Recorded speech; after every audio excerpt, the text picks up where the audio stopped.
Meet Mr. Archimedes of ancient Greece. Long ago, Archis said, "Give me a lever long enough, and I can move the world." What Archimedes meant was that the power of a lever is practically unlimited. Today, almost everyone uses some form of lever in his daily work.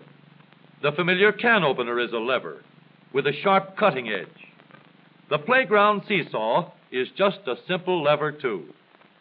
It takes a lot of force to start a freight car moving, yet the railroad man can start the heaviest freight cars easily with a pinch bar, a powerful lever which turns the wheel. Tough luck, old boy. Here's a place where a lever comes in mighty handy. Let's take the simplest kind of lever, a rigid bar working on a fixed support called a fulcrum. One end of this lever is twice as long as the other. Let's put a 10-pound weight on this end, and now we'll put half as much weight on this end. 5 pounds, balance 10. If we have 25 pounds to lift, we just use a longer lever. The 5 pounds will now balance 5 times as much. Let's raise the lever in the air, change its shape a little, and we have a crank. Or we can add a second lever and have a double crank. Now the short arm moves 1/4 the distance, but we get 4 times the force. If we want continuous motion, we need more arms. Now we have levers that turn.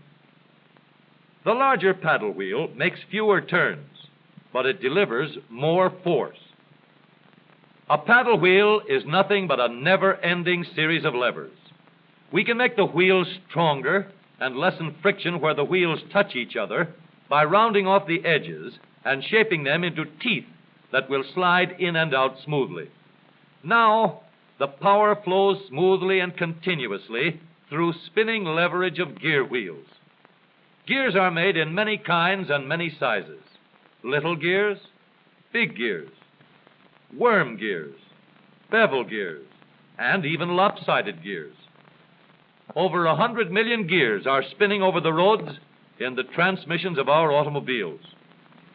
The transmission is located right at the bottom of the gear shift lever. Let's start from scratch and put together a model of the gears that we shift in our motor car. The shaft on the left comes from the engine. The shaft on the right carries the power back to the rear wheels.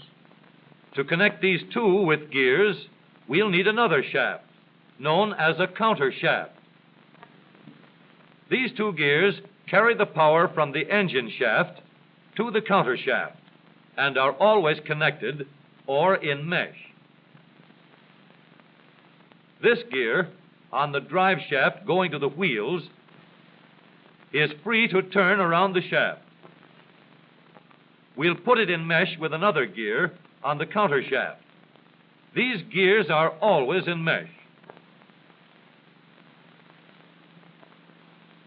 and keep turning while the engine is running. To switch from one set of gears to another, our transmission needs a short shaft like this, known as a clutch sleeve. It cannot turn on the drive shaft, but it is free to slide back and forth. On the sleeve, we'll mount a large gear, which we can shift back and forth to mesh with the small gear in the middle of the counter shaft.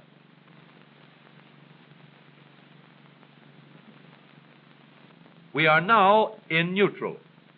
The gears that are always in mesh are turning over with the engine, but the shaft to the rear wheels is standing still. A 3,000-pound automobile takes a lot of force to start. So in low speed, we get the greatest leverage by letting the smallest gear on the counter shaft turn the largest gear on the drive shaft. The engine on this model is running at a constant speed of 90 revolutions a minute.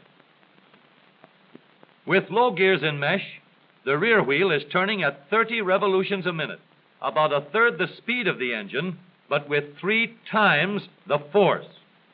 The power is going through these gears in the transmission.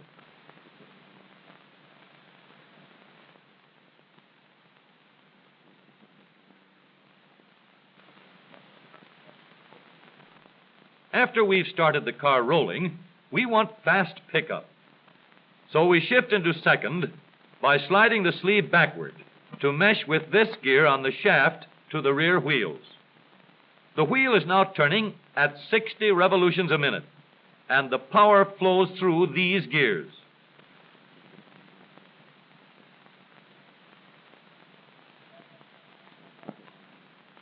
For higher speeds, we let the power go directly to the rear wheels. We shift the sleeve forward so that it meshes with the shaft from the engine. The power travels straight from the engine to the drive shaft. Now the shaft to the wheels is turning at 90 revolutions a minute, the same speed as the engine. But here's a problem. An automobile must be able to go backward as well as forward. So we add one more set of gears to reverse the shaft to the rear wheels. With the gears shifted into reverse, the power travels through the transmission in a path like this.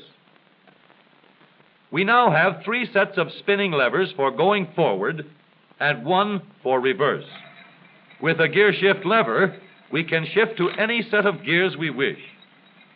But with all these spinning levers in the transmission came noise and wear.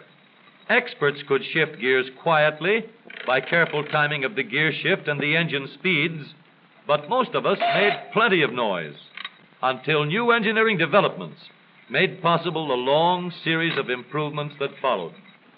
When we shifted gears, we got a clash because the gears were not running at the same speed. In other words, not synchronized. So engineers set to work to develop a synchronizer. The synchronizer works like a cork twisted into the top of a bottle. The cork will turn until it is so tight that the bottle turns with it. Synchro mesh works the same way. When we shift into second or high, the synchronizer brings the gears to the same speed before they come together. The drums won't let the gears shift unless they are turning at the same speed. When the gears come together, there is no clash, and the shift is made quietly and easily. In the transmission of the up-to-date automobile, we have a powerful low gear to give us a strong spinning leverage in starting. A fast-turning motor must set the weight of the car in motion. In second speed, we can change leverage to get going fast at the same engine speed. With the leverage of third gear, power goes directly to the rear wheels, and we can go as fast as we want. Now, every driver can shift gears at any time, regardless of speed. Here is a hill that will give us a real chance to see how smoothly and reliably our spinning levers work in our automobile transmission. This driver is going to let her car gain a speed of 60 miles an hour down the hill.